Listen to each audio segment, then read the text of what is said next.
Point a radio telescope anywhere in the sky, and you will hear a constant roar. The universe hums with chaotic background noise, a messy blend of radiation emitted by stars, dying galaxies, and cosmic dust. In the 1970s, astronomers took on the daunting task of listening past that static. They were searching the cosmic haystack for a very specific needle, a clean, highly structured radio signal that could only be generated by an intelligent source. The primary tool for this search was the Big Ear Radio Observatory in Ohio. It was a massive parabolic dish, spanning an area larger than 3 football fields, designed to capture faint whispers of energy from deep space.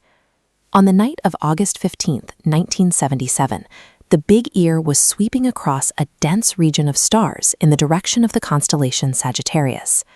Suddenly, an intense surge of energy pierced the static. It was 30 times louder than the normal background radiation. For a little over a minute, the silence of the cosmos broke. The telescope captured a signal so distinct, it remains one of the most persistent puzzles in the search for extraterrestrial intelligence.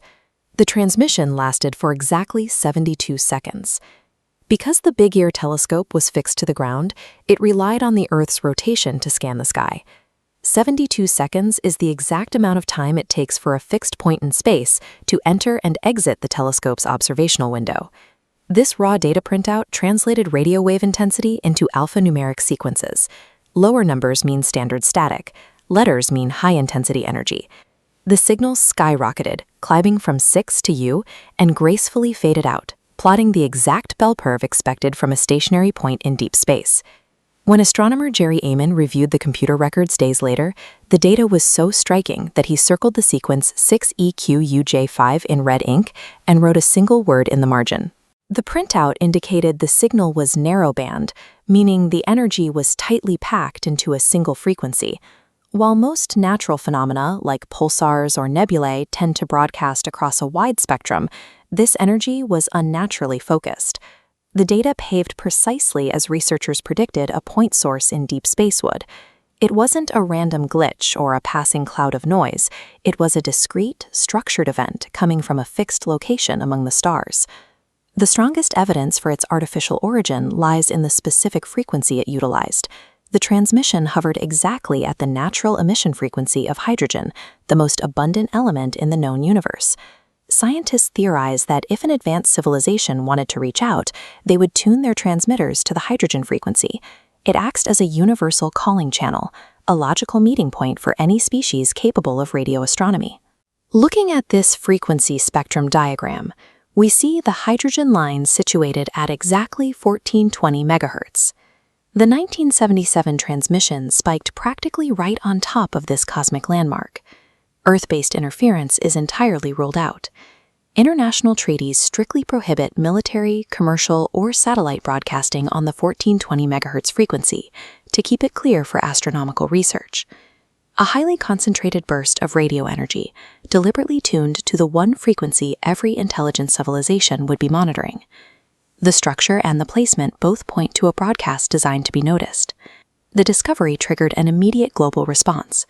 Astronomers frantically pointed telescopes back at the constellation Sagittarius, listening for a second pulse. But the skies remained entirely quiet. Researchers scanned that precise coordinate in space repeatedly for years, yet the search yielded absolute silence. In the absence of a repeat transmission, some researchers proposed natural causes. A popular theory suggested a passing comet released a dense cloud of hydrogen gas, creating the spike. However, known comets simply do not produce emissions with the concentrated power recorded by the Big Ear. The event is haunting precisely because the data is pristine. It was mathematically flawless, entirely unexplained, and it never returned. Modern astronomy has advanced drastically since 1977. We have mapped out thousands of exoplanets and concluded that the universe contains billions of potentially habitable worlds. We possess vastly superior listening arrays today, actively monitoring the cosmic background, yet we have never recorded anything like it again. We are left to wonder if those 72 seconds were a bizarre, mathematically perfect fluke of cosmic radiation, or a fleeting message passing by our planet. The wow signal endures as our most tangible brush with the possibility of life beyond Earth, a brief, powerful burst of sound that vanished into a silence we are still waiting.